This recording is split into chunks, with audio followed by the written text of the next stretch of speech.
In this new Versus series, we take a look at two greats of basketball history as we analyze their skills, achievements, and career totals, ending with a conclusion on who is the greater basketball player overall.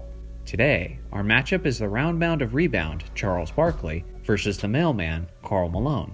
One legend built his legacy as a member of the 76ers, Suns, and Rockets, while the other spent almost the entirety of his career with the Utah Jazz before closing it out with the Lakers.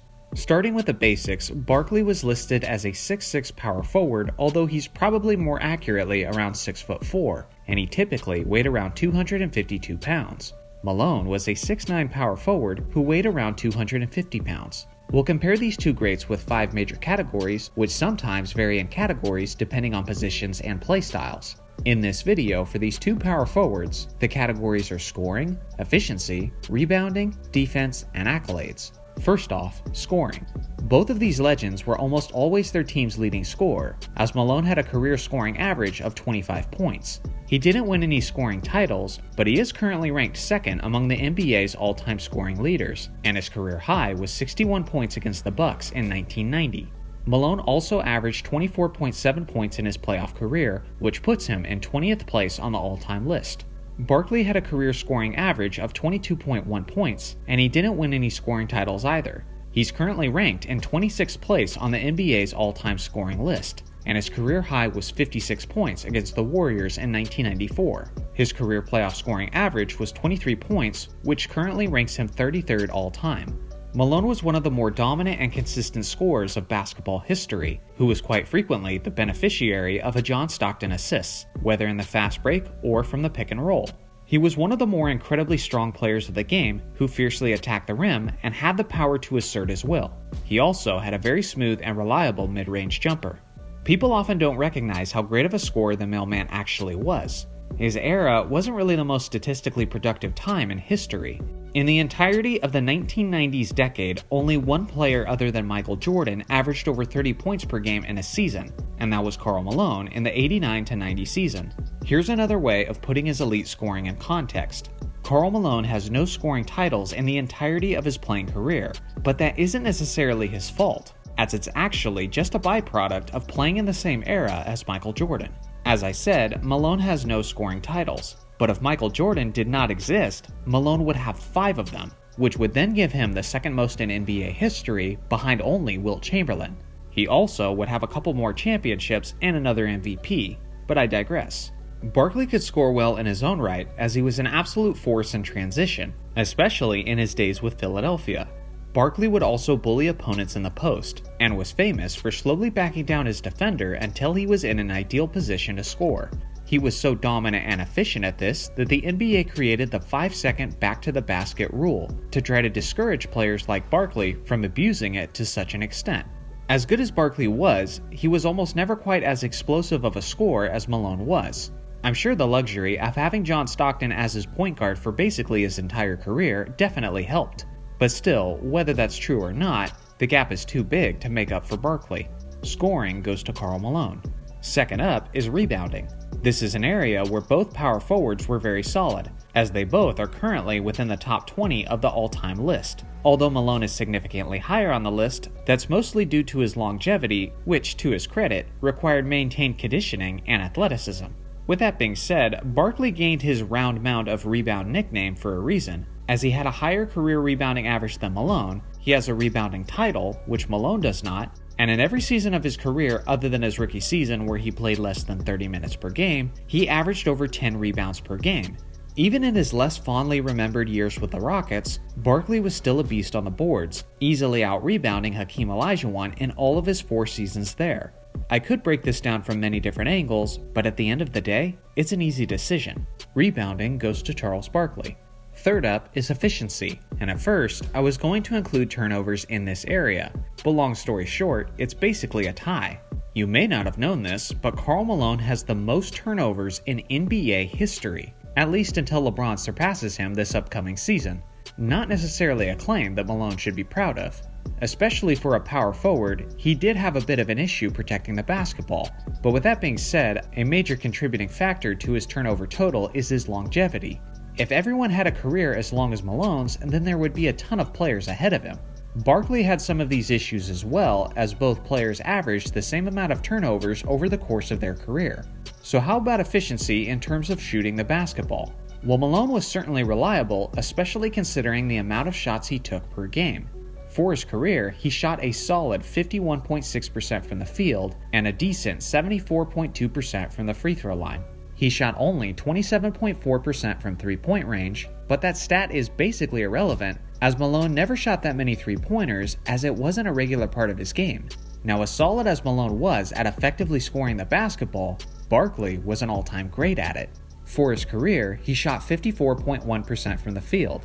That's incredible for a season, let alone a career. To put in context how amazing that is, listen to this stat. Out of the top 50 scorers on the all-time list, he's the most efficient non-center from the field in NBA history at 54.1%. If you include centers, he was third, behind Kareem, who had the most indefensible shot in NBA history, and behind Shaq, who basically spent his entire career mostly dunking the basketball. Now, the crazy thing about Barkley is that as historically great as he was from an efficiency standpoint, he could have been even better. Barkley's Achilles heel was his abusive obsession with shooting three-pointers. There is no worse three-point shooter than Charles Barkley.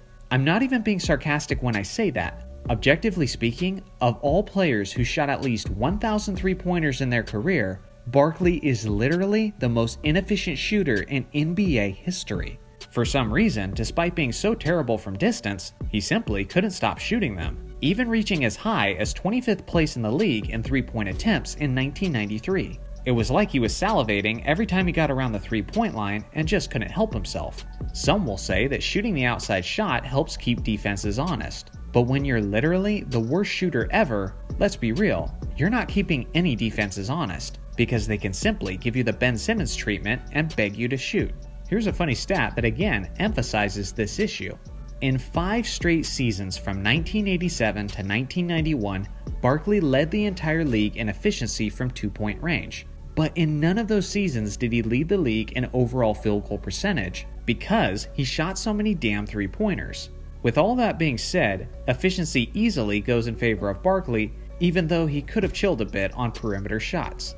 Next up is defense, and neither of these forwards were scrubs in that area. Both averaged just about the same amount of steals and blocks over the course of their careers. But with Barkley's roughly 6'4" frame, he was a bit undersized in the paint, and wasn't always able to contest the offensive player's shots. Malone, on the other hand, was a strong 6'9" monster defensively in the interior, and was very good at staying in front of his man and giving very few easy looks.